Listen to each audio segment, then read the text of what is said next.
kekuatan hidup kami, bahwa kami selalu bergantung kepada Tuhan. Dan ketika kami bergantung hidup sesuai dengan firman Tuhan yang kami dengar dan kami baca setiap hari, maka kami akan melihat mujizat Tuhan terjadi. Terima kasih Bapa, terimalah pujian penyembahan kami, dan kami ingin mendengarkan firman-Mu sebagai landasan hidup kami dalam hidup ini. Dan kami percaya, kami baca, kami renungkan, kami praktekkan, maka kami ketika pulang dari rumah satelit Sion ini, kami pulang dengan mujizat Tuhan, dengan pertolongan Tuhan. Dalam nama Yesus kami berdoa dan bersyukur. Haleluya, amin. Puji Tuhan. Shalom Bapak Ibu. Puji Tuhan, kita kembali lagi beribadah dan memuliakan Tuhan. Langsung materi kita di WPDA, di host family kita bicara tentang berjalan lurus di dunia yang berliku-liku. Boleh kita lihat PowerPoint-nya langsung ya. Diambil dalam teks Mazmur 119 ayat 9 di desktop di kota Sion, satelit Sion. PowerPoint-nya ya, juga ada video klipnya. Mazmur 119 ayat 9, 10 dan 11. Nah, sambil membaca, melihat.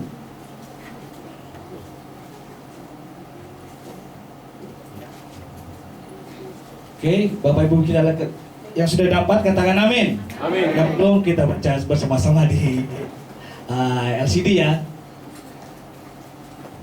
Kita baca bersama 2, 3. Dengan apakah seorang muda mempertahankan kelakuannya bersih, dengan menjaganya sesuai dengan firman-Mu. Dengan segenap hatiku aku mencari Engkau. Jangan biarkan aku menyimpang dari perintah-perintah-Mu. Dalam hatiku aku menyimpan janji-Mu, supaya aku jangan berdosa terhadap Engkau. Yang menyatakan Mazmur ini adalah siapa? Raja Daud. Ketika Daud berbicara, apakah ini dikatakan dengan apakah seorang muda mempertahankan kelakuannya yang bersih? Bukan untuk anak muda, tetapi untuk semua yang hadir, semua orang, amin. Waktu Daud berkata demikian, karena dia sudah tua, dia sudah mengalami pengalaman yang indah dalam Tuhan, juga pengalaman buruk ketika mengikut Tuhan. Buruknya apa? Ketika dia tidak jatuh dalam dosa.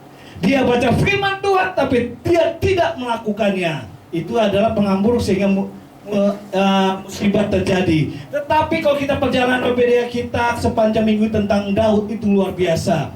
Diizinkan atau dengan kesadaran sendiri, Daud dipakai Tuhan luar biasa. Sisi lain, Daud pernah jadi seorang gembala, lalu karena dia menjaga hidup dengan firman Tuhan, maka Tuhan berkati dari gembala domba menjadi raja, diurapi Tuhan. Lalu yang kedua, tapi Tuhan izinkan selain dia jatuh dalam dosa, dan kedua Tuhan izinkan dia mengalami masalah Saul cemburu, sehingga Saul ingin mengejar Daud dan ingin membunuh Daud. Sehingga apa terjadi? Dari kedudukan di istana yang besar mewah, beberapa tahun kemudian dia harus berada di pengejaran. Ada di mana? Di bukit-bukit. Ada di mana? Di goa-goa. Menyenangkan atau tidak Bapak Ibu? Tentu tidak menyenangkan. Coba bayangkan, misalkan enak tidur di rumah, di kasur, spring bed, tiba-tiba tidur di bawah tanpa alas. Ini masih mending tehel ya rumah Tuhan. Kalau di goa gimana? Ketika saya pernah pergi ke Israel, ke Gunung Sinai, lihat goa-goa memang asli goa. Panasnya bisa panas sekali. Kalau malam dinginnya minta ampun. Kalau panas bisa 60 sampai 70 derajat. Di sini katanya baru 36 aja kita wow gerah. Padahal tidak ada AC. Suasana di Indonesia 36 derajat. Bayangkan kalau dari Timur Tengah, Israel, Mesir sama 60 kalau sudah waktu puasa. Dan malah kalau dinginnya minta ampun. Waktu itu aja 15 derajat kami keluar bergigilnya minta ampun 15 derajat bulan Februari. Tapi kalau sebelumnya sampai 5 derajat, 0 derajat, bahkan sampai minus, dinginnya pun luar biasa. Ini pengalaman Daud. Lalu dia berkata, ketika dia sudah mengalami suka dan duka, bagaimana dia supaya hidup tetap tenang dalam Tuhan, hidup tetap diberkati Tuhan, dan mengakhiri hidup ini dengan pertolongan Tuhan. Bagaimana caranya? Next, selanjutnya Daud berkata, bagaimana cara menjaga hidup kita tetap berkenan kepada Tuhan meskipun kita masih tinggal di dunia yang penuh dosa ini? Firman Tuhan katakan kita harus berjalan lurus di dunia yang berliku-liku karena banyak persoalan, jatuh bangun, dan banyak dosa-dosa yang selalu ingin menjatuhkan kita. Ingat, iblis berkata bahwa dia seperti singa yang mengaum-ngaum. Untuk apa? Menjatuhkan kita untuk berbuat dosa. Jadi hati-hati. Kita hidup bukan sendirian. Ada roh-roh jahat yang hidup untuk menjatuhkan kita. Amin. Tapi puji Tuhan, sisi lain, ketika kita percaya Tuhan, minta dipimpin Roh Kudus, ada sisi yang lain, Roh Kudus untuk menjaga hidup kita sesuai dengan firman Tuhan, sehingga tidak mudah jatuh dalam dosa. Amin. Dan iblis usianya lebih tua dan lebih pintar dari Bapak Ibu, termasuk saya, termasuk semua pendeta. Dia ribuan tahun usianya. Dia jago soal tipu menipu. Dia jago sombong menyombong karena dialah orang sombong. Karena dia makhluk paling sombong, dan dia adalah makhluk yang paling jago menipu. Tujuannya apa? Untuk menjatuhkan manusia dari dosa, supaya dia tidak hidup dalam perlindungan Tuhan. Amin. Setiap hari iblis ingin menjatuhkan kita. Dia seperti singa yang mau ngaum. Untuk apa? Menjatuhkan kita. Beritahu, hei iblis, kepada kiri kanannya, iblis mencari kamu loh. Bukan istri, bukan suami atau anak-anak atau mertua, siapapun yang mencari kita. Iblis pun juga mencari kita dengan tujuan kita jatuh dalam dosa. Rumah tangga Kristen berantakan, gereja Tuhan terpecah belah. Di dalam gereja, Pak Gembala bilang, jangan cari setan di luar. Di rumah Tuhan pun ada setan. Cuma setannya sudah berwujud manusia. Karakternya setan. Intinya manusia. Jadi kenapa ada di gereja? Perpecahan terjadi di gereja, terbelah. Ketika satu ikut mengidolakan pendeta ini, satu mengidolakan pendeta lain, disitulah iblis sudah meracuni dan pikiran kita. Amin. Lalu bagaimana kita untuk menjaga supaya kita hidup tidak diterkam iblis, dijatuhkan oleh iblis? Banyak pendeta-pendeta pun juga gitu. Kenapa terpecah? Jemaat jadi ikut saya. Bagusnya gereja sidang jemaat Allah Ebenezer selalu di-loring. Supaya tujuannya, supaya jemaat jangan terpaut terus terhadap pendetanya, tapi terpaut dengan Tuhan dan gerejanya. Amin. Lera gak kalau Ibu Gembala Peter dipindahkan di pusat jadi gembala sidang Ebenezer? Bapak Ibu rela? Enggak, idolaku Ibu Gembala Peter bersama suami. Kalau dia dipindahkan, diutus ke Gembala Pusat sebagai Gembala Ebenezer Ambangan 2, saya melo. Hati-hati. Di situ iblis ikut terus. Amin. Saya sudah 4 di-loring dari wilayah Tengah 3, host family. Dulu masih wilayah satu pendeta. Lalu pegang satelit Bethlehem 3 tahun. Lalu pegang satelit Anugerah Bumiajo 5 tahun. Satelit Immanuel William cuma 1 tahun. Baru nih mau masuk di pegang komisi EGBF. Pengusaha-pengusaha mau 2 tahun. Supaya tujuannya apa? Saya nggak mau jemaat yang suka sama saya, senang saya sama istri, tetap dia bertumbuh di dalam dia ada sebagaimana dia. Amin. Berteman boleh, bersahabat boleh, tetapi jangan dia mengidolakan kita sehingga dia kemana saya berada mereka pun harus ada. Itu adalah pekerjaan iblis. Tapi ada pendeta yang demikian, keluar dari satelit pindah, jemaat di satelitnya ditarik dibawa ke satelitnya dia. Wow, tanpa sadari itu adalah iblis yang merayu. Amin. Mari kita boleh menghormati hamba Tuhan. Harus. Saul Daud berkata, jangan bunuh Saul, biar bagaimana itu adalah hamba Tuhan. Karena penghormatan tetap ada. Tapi jangan sampai kita mengidolakan, memuja seorang hamba Tuhan. Itu sesat. Mari kita memuja, menyembah Yesus sebagai Tuhan. Tapi sebagai hamba Tuhan, mari kita hormati. Karena dia diutus oleh Tuhan secara langsung. Nah, bagaimana mempertahankannya supaya kita tetap menghormati pekerjaan Tuhan, menghormati hamba-hamba Tuhan, menghormati berkat Tuhan yang ada dalam hidup kita dengan menjaganya sesuai dengan firman Tuhan. Yang pertama, yaitu mencintai firman Tuhan dan suka berdoa. Beritahu, kamu suka baca kitab gak? Ayo beritahu. Apa gosal? Baca kitab kalau di gereja doang, baru bawa kitab. Kadang bawa HP suci, dan kitab suci. Atau di host family, apalagi host family gak bawa kitab, sudah ada terjemah sebagai materi. Waduh. Kemarin saya mengikut seminar penembusan.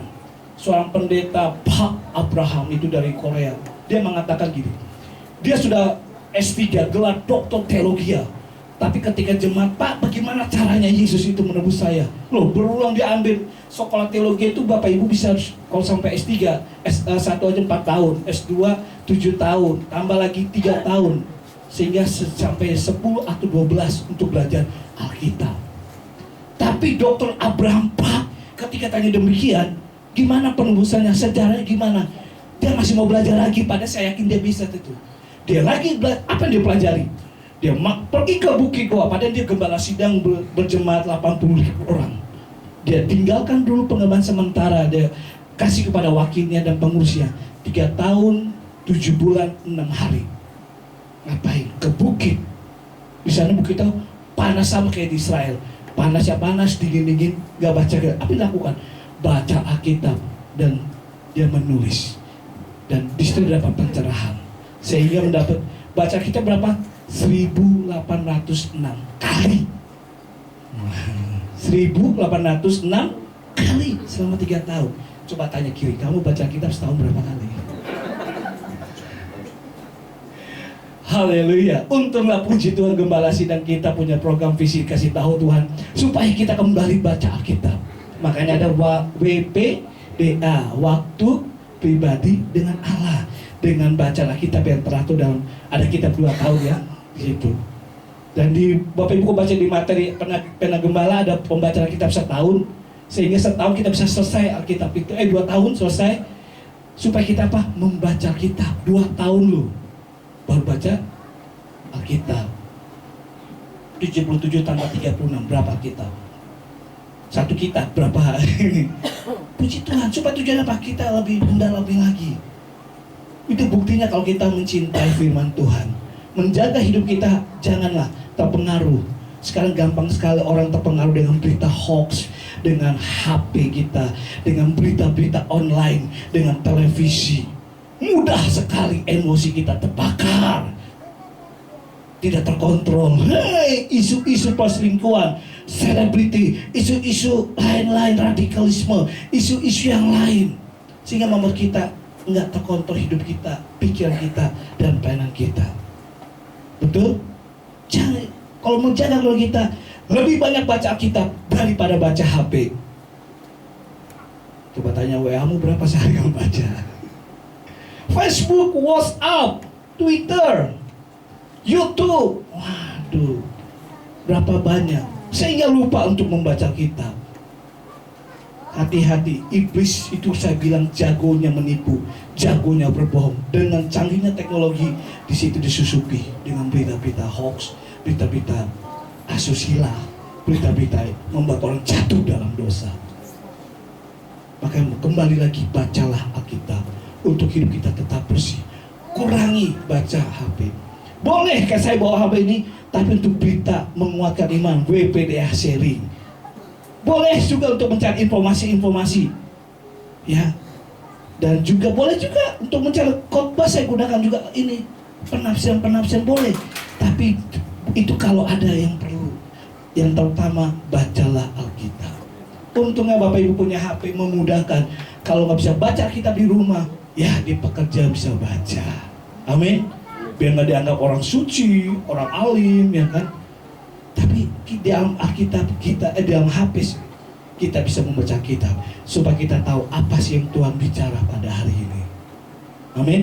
Supaya rumah tangga kita aman-aman, supaya pekerjaan kita aman, supaya otak kita aman. Karena di dalam HP juga bisa meracuni otak kita juga, meracuni rumah tangga, meracuni gereja juga. Karena itu kembali WPDA. Kalau orang menjaga kelakuannya, mencintai Tuhan dan suka berdoa. Ini yang 2 malam siapa nih? Semuanya ya saya. Oh, cuma 1, 2, 5, 4. Ada 50 bu? 50 orang? Oh, puji Tuhan. Sama kayak Satet Anugerah. Wah sekarang luar biasa doanya. Bisa 40, 50, 60, bahkan sampai 80. Itu 2 malam Pak ibadah. Biasa orang suka ibadah, wajar ya ibadah raya banyak. Karena hari Minggu nggak ada kerjaan. Tapi kalau dia 2 malam itu yang aneh. Pasti sibuk dong seorang bapak bekerja tapi mau mencari Tuhan. Pasti lelah dong seorang ibu menjaga mengurusi rumah tangganya, kebutuhan suami dan anaknya setiap hari. Tapi masih sempat berdoa di hari Jumat. Apalagi sini lebih ekstrim doa pagi ya Bu ya. Waduh, lebih luar biasa lagi. Itu salah satu untuk menjaga hati kita, menjaga rumah tangga kita, menjaga pandangan kita. Banyak-banyak baca kita, banyak-banyak berdoa. Amin. Yang kedua, rajin beribadah. Mau ikut ibadah di hari Minggu, ikut berakhir hari Rabu atau Kamis, ikut 2 malam di hari Jumat. Harus beribadah. Nggak cukup ibadah cuma seminggu sekali. Zaman orang Yahudi dahulu dikatakan 1 hari 7 kali aku memuji Tuhan. Itu kan bukan berbicara memuji bernyanyi. Tapi di dalam itu memang seperti kalau tetangga sebelah ada sholat ibadah 5 waktu. Kita lebih ekstrim lagi sebenarnya. Kalau ikutin orang Yahudi, orang Israel, itu 7 kali, bukan 5 kali. Oh, saya 3 kali Pak kalau ibadah, masukkan doa. Itu pun doa apa? Doa makan, doa tidur, doa bangun, itu doa. Meminta perlindungan, meminta berkat. Tapi harus ibadah. Walaupun kita bersendirian, kita memuji Tuhan, kita baca Alkitab, kita berdoa buat kita berdoa buat gereja kita, berdoa buat bangsa, itu termasuk ibadah juga. Amin. Bahkan bisa 7 kali. Maka dia berkata 7 kali dalam sehari aku memuji Tuhan. Itu bukan kata memuji Tuhan harafiah. Di dalamnya ada doa, di dalam ada baca Alkitab, di dalamnya ada mendoakan orang-orang lain, nggak hanya mendoakan diri sendiri. Di situ ketahuan kalau orang yang menjaga hidupnya tetap benar, tetap dilindungi Tuhan, suka beribadah. Amin. Tanya dong kiri kanan senggol. Sampai piro beribadahnya. Doanya berapa kali? Ketahuan. Ya, dan yang ketiga dan terakhir, rajin melayani. Pelayanan di altar, worship leader, singer, khotbah, pengumuman, pelayanan non altar, terima tamu, pendoa, kolektor, dan lain-lain berbagi. Untuk tetap menjaga kerohanian kita, bukan hanya beribadah, membaca Alkitab, tetapi harus melayani. Supaya apa? Menjaga stabilitas kerohanian kita. Kau cuma hanya beribadah, berdoa, baca Alkitab, tapi nggak ngapa-ngapain di gereja, itu juga bersalah. Melayani Tuhan, pergilah, jadilah semua bangsa muridku, dan baptislah mereka atas nama Bapa, Putra, dan Roh Kudus. Itu berbicara untuk kita bergerak dan melayani. Melayani dengan karunia. Di dalam gereja, di host family, atau bersaksi di tengah tetangga, atau bersaksi di depan komunitas kita, di mana kita berada. Supaya ada keseimbangan. Amin. Keseimbangan itu penting untuk saling ada pengontrolan. Sehingga kita bisa melihat ada mujizat terjadi. Ingat Bapak Ibu, iblis pintar menghancurkan kita dengan apa? Harta. Wah, kalau banyak harta bahagia. Wah, duit banyak bahagia. Tadi ada seorang pendeta yang dia guru, seorang guru dia. Dia beritahu kepada anak sekolah minggu, "Hei, kemarin tidak sekolah minggu, kamu kemana?" Ditanya gitu. "Oh, kata mama saya nggak usah ke gereja dulu karena ada acara dengan keluarganya." Mamanya lu yang nyuruh, gak usah gereja dulu. Terus minggu depan, kan Senin ngajar lagi sampai Jumat. Senin ketika ketemu lagi, Minggu gak lihat. Kebetulan nih guru THB jaga guru sekolah minggu. Kemarin kemana? Miss gak lihat. Dia bengar. Kata mama gak usah gereja lah ya, kalau ada waktu aja gereja. Kalau ada ya gak apa-apa. Wow, ibunya. Memang guru tahu bahwa ibu ini, bapaknya ini gajinya 30 juta sampai 40 juta setahun. Seorang pengusaha. Cuma dia pikir, kadang kita pikir juga, dengan uang banyak, harta banyak, kita bahagia. Betul? Betul bagi orang dunia. Tapi nggak jaminan. Lihat Daud. Hanya berapa periode dia, dikatakan dia cuma 6 tahun setengah Daud menjadi raja. Lalu kemana sisanya? Buronan. Bayangin, lebih banyak tahun jadi buronan daripada jadi istana raja.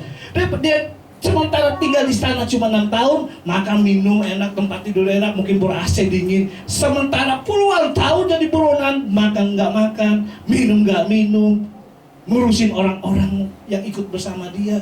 Jadi buronan, tidur dan nggak nyaman. Kalau Tuhan izinkan kita mau ambil, wow, kita cuma sekedar titipan. Betul? Kita hidup ini karena Tuhan izinkan kita hidup. Berapa banyak orang yang seorang berkeluarga nggak punya anak. Kalau Bapak Ibu anak-anak ada, ingat itu titipan Tuhan. Gak semua orang bisa memiliki keturunan. Kalau sampai kita peningkutan, kita titipan saja. Kalau kita dulu gak punya harta, terus kita bisa punya mobil, punya rumah, punya motor dan lain-lain, ingat itu karena Tuhan percayakan supaya kita tuh titip kelola dengan baik. Amin. Kalau Tuhan izinkan, mudah sekali Tuhan izinkan itu bisa diambil. Karena iblis dengan sombong, semakin kaya kamu semakin bahagia. Semakin punya motor 1, kamu bisa punya motor 2. Punya mobil 1, punya mobil 2. Punya rumah 1, bisa punya 2. Iblis mudah dengan menipu. Jadi nggak usah gereja-gerejaan, nggak usah baca-baca Alkitaban, cari duit. Tapi ingat, itu nggak menjamin hidup kita bahagia.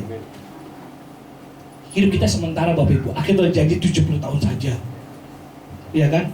Kalau beruntung 80 tahun. 80 ngapain? Kalau itu penyakit, kebanggaan kita. Rumah banyak pun nggak percuma. Punya mobil banyak percuma. Kalau cuma tiap hari sakit terus, jangankan tunggu 80 tahun. 40 tahun aja seperti saya ini. Dan asam urat, kolesterol, trigliseri, itu udah wajib. Kalau nggak minum obat tensi, wah bahaya, vertigo langsung. Seminggu nggak minum obat aja. Dulu biasa, gagal makan durian. TC jadi ada. Kambing, RW. Semua yang kita nikmati itu, kanker itu ada benihnya. Tapi ketika dikasih makan yang sesuai dengan keinginannya, bertumbuhlah dia dan jadi jahat. Betul? Jadi jangan nunggu 80 tahun kalau mau pengen bangga dengan sakit penyakit. Karena itu apa? Mari kita dibatasi. Kalau memang 70 tahun aja udah hebat, kurangi. Kayak saya 45 tahun, 70 dikurang 45 tinggal berapa? 25. Waduh, gak gampang itu. Cepat itu waktu kalau berlalu. Perasaan saya waktu di Medan masih 2 tahun, sekarang sudah umur 14 tahun. Cepat sekali. Dari masih umur 1 tahun, sekarang udah SMP kelas 2. Terasa banget dulu saya kali gendong-gendong lihat anak kecil. Sekarang naik nggak bisa bertiga lagi. Memang naik motor ya nggak boleh ya bertiga. Tapi biasa jalan bertiga, ke mall sama-sama, berenang sama-sama, jalan sama-sama. Sekarang nggak bisa, cuma bisa antar jemput sekolah ke gereja. Untuk jalan bertiga udah nggak bisa lagi. Seperti akhirnya berdua lagi kayak orang pacaran. Waktu kita cepat berlalu. Karena itu untuk menjaga waktu yang singkat, hidup kita yang singkat, marilah kita hidup sesuai dengan firman Tuhan. Ini kata Daud. Daud mengalaminya, bukan karena dia hanya berteori. Dia mengalami, difitnah, dicaci maki oleh siapa? Dulunya sendiri. Siapa? Saul mertuanya. Siapa? Absalom anaknya. Itu lebih menyakitkan daripada orang lain yang memfitnah kita, betul? Tapi kalau satu darah, satu kandung, itu lebih menyakitkan. Yang memfitnah kita, menyakiti kita, ingin membunuh kita. Mari kita lihat kesaksian, tutup dengan video klip tentang Dr. Ani Pandedi. Bapak bisa lihat gimana uang harta nggak menjamin dia hidup bahagia. Malah membuat dia jatuh sakit, malah membuat dia suaminya masuk penjara karena narkoba, karena uang. Tapi kalau karena Yesus bisa dipulihkan. Mari kita lihat videonya.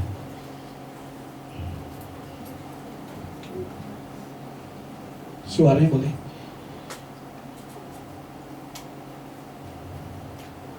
Solusi. Ini pada D, uang adalah di atas segala-galanya. Pertama, orang keluarga Dokter Pandi terkaya di Sumatera Utara. Suaranya boleh ada?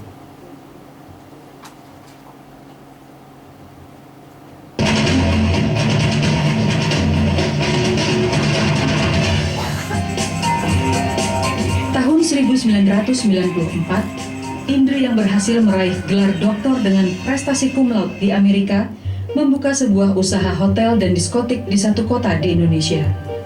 Dan usahanya memang sangat maju. Usahanya itu sangat enak gitu loh. Punya uang tapi nggak perlu capek. Makanya aku ketawa ngeliat orang yang suka lembur sampai mati-matian, ngapain goblok? Aku bilang, aku dapat dengan ongkang-ongkang bisa dapat sekian ratus juta per bulan. Aku tidak tahu itu salah, karena aku pikir aku hanya menyediakan fasilitas. Yang penting orangnya mau nikmatin ya dia yang masuk neraka, bukan aku. Yang penting dari aku yang tidak melakukan, yang penting aku nyediain gitu. Nah, dan usaha diskotik itu sangat berhasil. Ya, itu tiap hari itu yang namanya orang tuh penuh. Dan aku kalau mau jujur, aku menikmatin gitu loh. Aku nggak peduli itu akibat dari diskotik itu ada yang cerai, ada yang hancur rumah tangganya, buat aku tuh uang segala-galanya. Uang melimpah, pesta pora dan foya-foya menjadi gaya hidup Indri. Namun rasa takut membelenggu hidupnya. Takut. Aku takut mati. Karena aku tahu kalau mati pasti masuk neraka. Jujur dan hati nurani kita pasti tahu ya, yang kita lakukan itu benar apa enggak ya. Aku sangat tahu bahwa itu nggak benar. Hanya aku untuk tahu jalan keluarnya aku nggak tahu gitu loh. Hanya aku tahu kalau aku mati masuk neraka. Hanya untuk bisa keluar dari neraka aku nggak tahu. Itu yang aku alamin bertahun-tahun. Makanya setiap aku keluar, setiap aku pergi kemana-mana aku pasti minum Valium. Aku tergantung dengan Valium tuh bertahun-tahun. Selama aku punya usaha itu 4 tahun, aku nggak pernah bisa tidur nyenyak. Kenapa bilang? Tiap malam aku takut digerebek. Jadi aku harus sediakan uang sekian-sekian untuk menutup supaya jangan usahaku digerebek. Jadi bayangkan jam 1 malam ditelepon, aku harus sediakan uang sekian, kasih masih ini, untuk supaya itu nggak ditutup. Dan aku pikir itu jalan yang sangat betul. Karena hidup ini kan masih di dunia ya, yang kita andalkan ya manusia tuh. Berpikir bahwa uang bisa mengendalikan segalanya, membawa Indri ke tepi jurang kehancuran.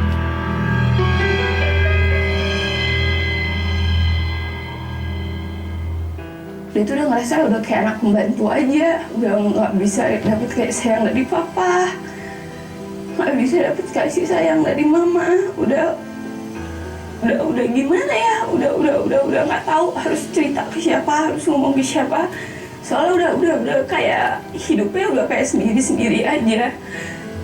Dampaknya terasa ya. Apa yang kubawa itu terasa dengan kehidupan rumah tanggaku yang tidak ada bahagia. Curiga. Ya curiga tuh kenceng, ya dia curiga, aku juga curiga gitu loh. Karena waktu itu saya buka diskotik itu saya ketemu sama istri saya tuh cuma sebulan sekali. Ya sayanya sendiri juga namanya juga kita buka usaha diskotik, di sana disediain tempat ada cewek, ada apa, ada semua apa semuanya. Akhirnya sampai ke rumah tangga juga sampai ribut. Keributan, kekacauan dan masalah silih berganti menimpa hidup Indri. Aku dapat penyakit. Yang pertama itu tubuhku dari mulai muka sampai ke kaki itu kena eksim. Wow, itu nggak main-main. Orang bilang Indri panji tengkorak.